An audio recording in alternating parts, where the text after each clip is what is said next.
නියෝජ්‍ය ඇමතිතුමනි 8 වන නෞකාව සම්බන්ධයෙන්ුත් ප්‍රමිතියෙන් බාලයි කියලා චෝදනා එල්ල වෙද්දී 9ක් ගේනවා. ඊට පස්සේ 9ට චෝදනා එල්ල වෙද්දී 10ක් ගේනවා. ඇයි මේක මෙහෙමයි මේ ප්‍රශ්නේ මට පොඩි වෙලාවක් ඕන එහෙම කියනවනම් පළවෙනිම ප්‍රශ්නේ තමයි අපේ ලංකාවේ මේ ගැන හැමදාම විපක්ෂයට චෝදනා කරනවා කියලා හිතන්නත් එපා අපිට ඇත්තටම කියන්න වෙනවා.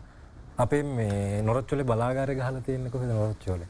ඒතර අපිට පෝට් එකක් නැහැ. එතකොට එතන තියෙන්නේ පොඩි බහලුම් ස්ථානයක් වගේ ස්ථානයක් තියෙන. එතන තමයි බහන්න පුළුවන්. එතකොට පළවෙනිම වැඩේ බලාගාරය ගහපු තැන වැරදි. එතකොට අපිට ලංකාවේ වාරකන් කාලේ මග හැරලා තමයි ලංකාව ඇතුළට මේ ගල් අඟුරු ටික ගේන්න ඕන. මම හිතන්නේ අපි විපක්ෂ මන්ත්‍රීවරු පිළිගන්නේ මේක සම්පූර්ණයෙන්. කියන්නේ අපිට තියෙන කාලය තියෙන තාමත්ම සීමිතයි. දවස් 5න් 5ට නැව් ටික එන්න ඕන. දවස් 5න් 5ට නැව් ටික එනකොට උපරිම වශයෙන් නැව් 38යි 44 ප්‍රමාණයක් තමයි අපිට එක වාරයකට ගෙන්න ගන්න පුළුවන් වෙන්නේ. ඒ දවස් ගාන අනුව ෂෙඩියුල් කරලා තියෙනවා. දවස් 5න් 5ට නැව් ටික ෂෙඩියුල් කරලා තියෙනවා. එතකොට සාමාන්‍යයෙන් දවස් ගානක් මට එන සති දෙකක් හෝ කාලයක් එනවා.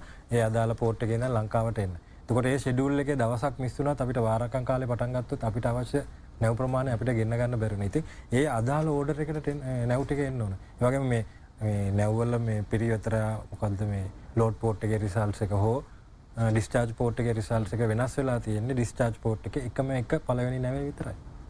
5900ට අඩු වෙලා තියෙන්නේ එකම එක නැවක විතරයි. අනිත් දැනට ඇවිල්ලා තියෙනවා 6ක් 6ම 5900ට වඩා වැඩියෙන් ඇවිල්ලා තියෙනවා. ඉතින් එහෙම දෙයක් තියෙනකොට අපිට මේක ඩිස්කොලිෆයි කරන්න හෝ එයාව ටර්මිනේට් කරන්න හෝ අපිට කිසිම මේ නීතිමය බලයක් නැහැ. ඒකට අපි කන්ට්‍රැක්ට් කරලා තියෙන ජාත්‍යන්තර සමාගමක් එක්ක ජාත්‍යන්තර සමාගම වශයෙන් දෙකක් එහෙම වෙන්න ඕනේ. ඒක කොන්දේසි කිහිපයක් තියෙනවා. එක කොන්දේසියක් තමයි ලෝඩ් පෝට් එකේ සහ ඩිස්චාර්ජ් පෝට් එකේ ඩිස්කොලිෆයි වෙන්න ඕන ඕනෑම දෙකක්. තව කොන්දේසියක් තමයි ඩිස්චාර්ජ් පෝට් එකේ එක ළඟ දෙකක් 5900ට වඩා අඩු වෙන්න ඕන. එතකොට අපිට ඩිස්කොලිෆයි කරන්න යන්න පුළුවන්. මේක තමයි තියෙන කොන්දේසිය. ඒක තාම එහෙම දෙයක් වෙලා නැහැ. විපක්ෂයේ හැමදාම කෑ ගහනවා මෙහෙම එකක් වෙලා තියෙනවා මෙහෙම එකක් වෙලා තියෙනවා කියන එක. ඉතින් අනිත් එක කැල්කියුලේෂන් පිළිබඳවත් කතා කරන්න ඕන විශේෂයෙන්ම ලක්විජය බලාගාරයේ කැල්කියුලේෂන් පිළිබඳව මමත් පොඩි අධ්‍යයනයක් කරා. ඒ අධ්‍යයනය කරනකොට දැන් අපිට එක එක රටවල් වලින් කෝල් ඇවිල්ලා තියෙනවා විශේෂයෙන්ම අන්තිම අවුරුදු දෙකේම ඇවිල්ලා තියෙන රුසියාවේ ගල් අඟුරු සාමාන්‍යයෙන් කියන්නේ ඒ පිරිවිතර වලින් GCV වැලියු එක සාමාන්‍යයෙන් වැඩි ගල් අඟුරු වර්ගයක් තමයි රුසියාවේ තියෙන්නේ. විශේෂයෙන්ම ඒගොල්ලොත් එක්ක යුක්‍රේන යුද්ධයත් පස්සේ ඇතිවෙච්ච සැන්ක්ෂන් තත්ත්වයේ හින්දා ඒගොල්ලොන්ගේ ගල් අඟුරු ඉස්සරට වඩා ගණන් අඩු වුණා. අපිට හිතා ගන්න බෑ කවද ඒක වැඩි වෙයිද අඩු වෙයිද කියන එක.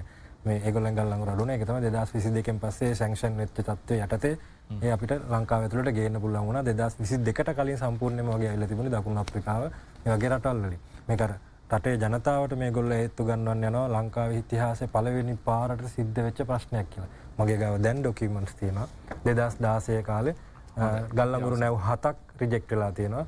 දඩය කරගෙන තියෙන එකෙන් 3කට විතරයි. 4ක් ඒගොල්ලෝ රිලීස් කරලා තියෙනවා.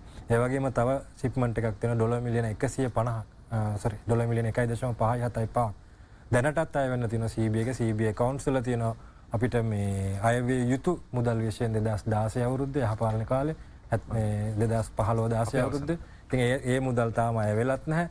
ඉතින් මම හිතනවා මේක මේ ලංකාවේ මිනිස්සු රවට්ටන්න සමාජලාට බය කරන්න ලොකු අමුදුරකටයයි මේ අපි බ්ලැක් අවුට් එකට යයි කියන ප්‍රශ්නේ මේගොල්ලෝ පෙන්වන්න හදනවා කියලා තමයි මට කියන්න තියෙන්නේ. ඉතින් මම හිතන්නේ දිගින් දිගට මේ ප්‍රශ්න අපිට කතා කරන්න වෙයි සම්පූර්ණයෙන් ඉවර කරගන්න බැරි වුණා. ඉතින් මම හිතනවා මේ ජනතාව අපහසුතාවයටපත් කරන්න අපිව බය කරන්න මේ වැඩේ කරගෙන යනවා කියන තමයි හිතන්න තියෙන්නේ.